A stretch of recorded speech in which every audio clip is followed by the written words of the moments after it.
जय हिंद दोस्तों, स्वागत है आपका मेरे यूट्यूब चैनल पर। आशा करता हूँ आप सभी स्वस्थ होंगे। आज हम बात करने वाले आरपीएफ एसआई के बारे में। आप सभी लोगों को पता होगा 2 दिसंबर से लेकर 13 दिसंबर तक आरपीएफ एसआई की जो है परीक्षा कराई गई थी, जिसमें आज उसका पेपर होने का लास्ट डेट था। तो जैसे ही आप सब लोगों ने पेपर दिया होगा तो आप सबके मन में एक डाउट जरूर आ रहा होगा, जो कि हर किसी के मन में आता है कि हमने एग्जाम तो अब दे दिया, अब एग्जाम हमारा कैसा हुआ और इसकी कट ऑफ क्या रहने वाली है, क्या हम डीबीपीएसटी के लिए बुलाए जाएंगे, क्या हमारा फाइनल सिलेक्शन होगा या नहीं होगा। आज इन सभी बातों को लेकर आज हम बात करने वाले हैं। तो चलिए चर्चा करते हैं, आज की वीडियो पे स्टार्ट करते हैं अपना वीडियो। तो यहाँ पे मैं सबसे पहले कुछ क्वेश्चन रख लिए आपके लिए, जो आपको जानना बहुत जरूरी है। मैं इस वीडियो में आपको बहुत ही विस्तार से आरपीएफ एसआई के बारे में इसका पूरा प्रोसेस बताने वाला हूँ, किस तरीके से कट ऑफ निकलेगा और किस तरीके से आपका सिलेक्शन होने वाला है। तो इस वीडियो को पूरा जरूर देखें, इस वीडियो को बिल्कुल भी स्किप ना करें, जिससे कि आपको जो है पूरी जानकारी अच्छे से प्राप्त हो सके। तो आया हम देख रहे हैं यहाँ पे हमारा सबसे पहला क्वेश्चन जो है वो है आंसर की। तो इसकी आंसर की, जैसा कि आप सभी लोगों को पता है, पेपर आज हमारा समाप्त हो चुका है।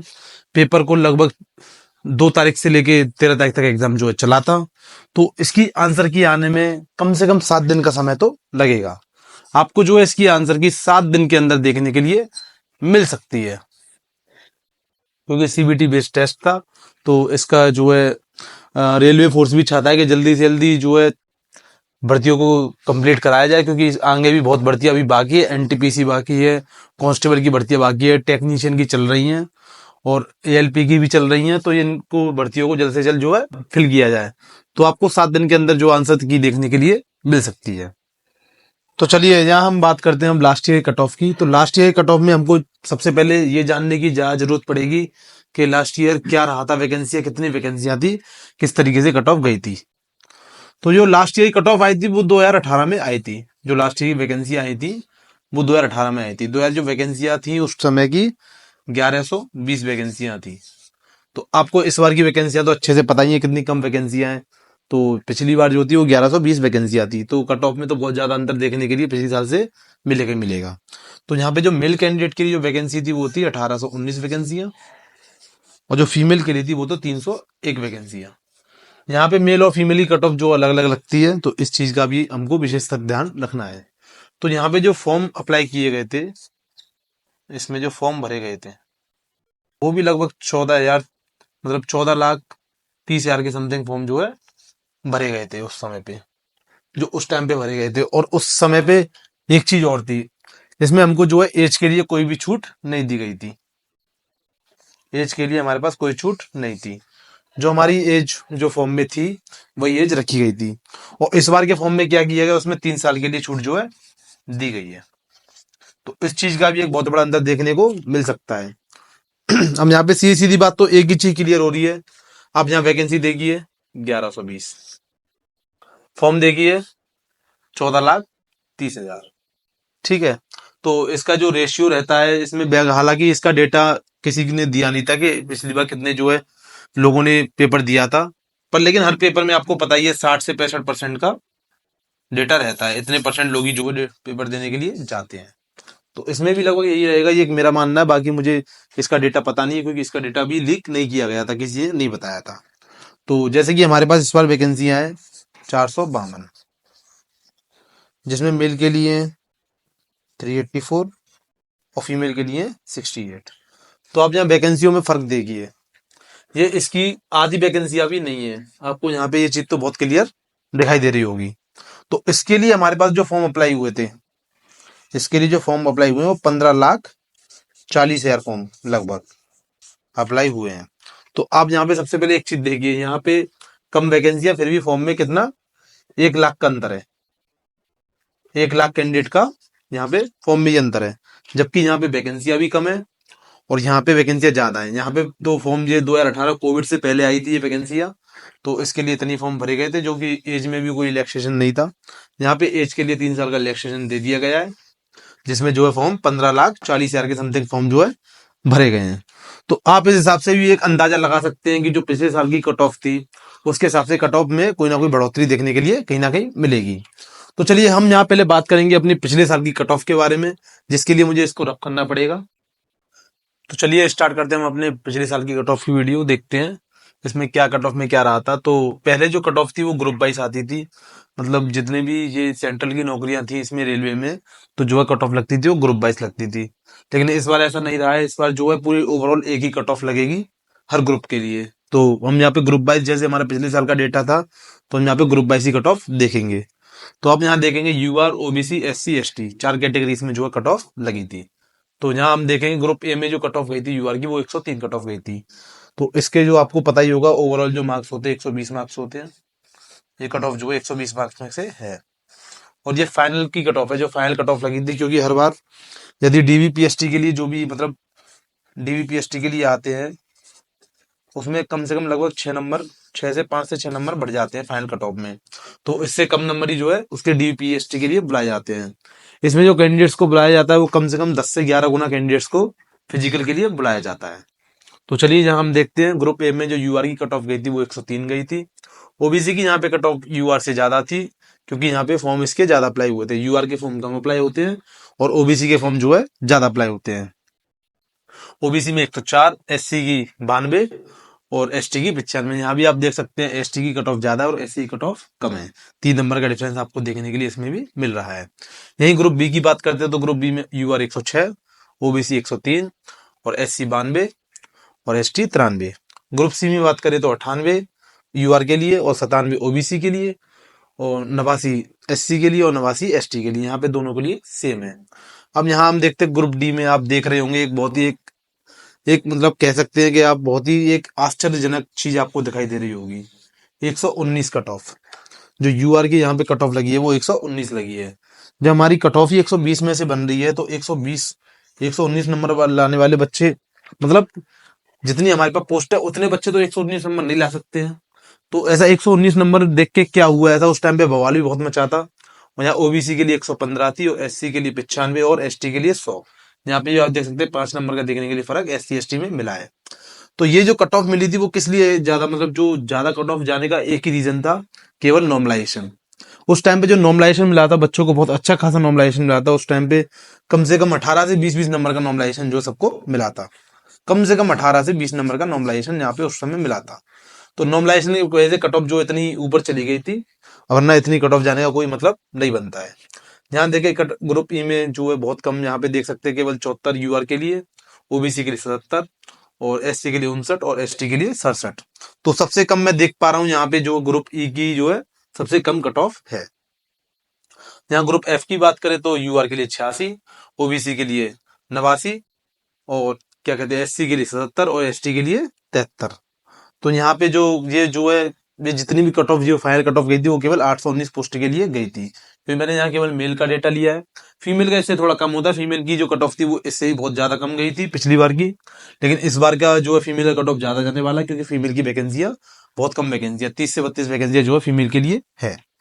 तो यहाँ पे आप देख पा रहे होंगे पहले हम जो क्या करते थे जोन वाइज से, पहले हमें जोन में भी इसमें छूट मिली थी, हम किसी भी जोन से भर सकते थे। लेकिन इस बार आप देख रहे हैं कि हर किसी के लिए अलग अलग जो है कट ऑफ लगेगी, ऐसा संभव नहीं है। तो इस बार क्या किया है, सब जोन के लिए सब ग्रुप्स के लिए एक ही कट ऑफ रख दी गई है। जो एक कट ऑफ जो आएगी वही सब ग्रुप के लिए रहेगी, ठीक है। तो चलिए अब हम यहाँ देखेंगे इस ईयर का कट ऑफ क्या रह सकता है और इस बार नॉर्मलाइजेशन क्या मिल सकता है, और न्यू रेलवे वैकेंसी जो आने वाली हैं जो उस कट ऑफ में नहीं आ सकते उन वो आगे क्या करें। तो चलिए देखते हैं। अब हम यहाँ देखेंगे इस ईयर का क्या कट ऑफ रहने वाला है, तो चलिए देखते हैं। तो इस ईयर की वैकेंसी आपको पता ही है 452 वैकेंसी हैं केवल, जिसके लिए जो मेल की वैकेंसी है वो 384 वैकेंसी हैं और फीमेल की 68 वैकेंसी हैं। तो मैं यहाँ केवल मेल के लिए बात करूँगा, बाकी सबके लिए इस बार एक ही कट ऑफ लगनी है। तो इसके जो फॉर्म भरे गए थे वो 15 लाख प्लस फॉर्म भरे गए, मैंने अभी आपको ये बात बताई थी। तो इस बार जो कैटेगरी में इस बार जो कट ऑफ लगेगी वो कैटेगरीज में ही लगेगी, केवल यूआर के लिए लगेगी और ओबीसी, ईडब्ल्यूएस, एससी और एसटी। तो सबसे पहले इनके जो फॉर्म भरे गए हैं वो लगभग अप्रॉक्स में आपको बता देता हूँ, ये फिक्स फॉर्म नहीं है, मैं आपको एक अंदाज़ा दे रहा हूँ।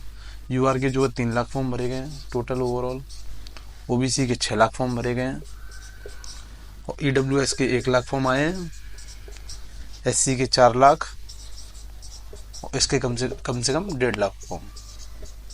इसका जो इस तरीके से फॉर्म का डेटा रहा है। तो लगभग मैं 15,40,000 समथिंग वैकेंसी आती है। तो इस तरीके से फॉर्म जो है भरे गए हैं।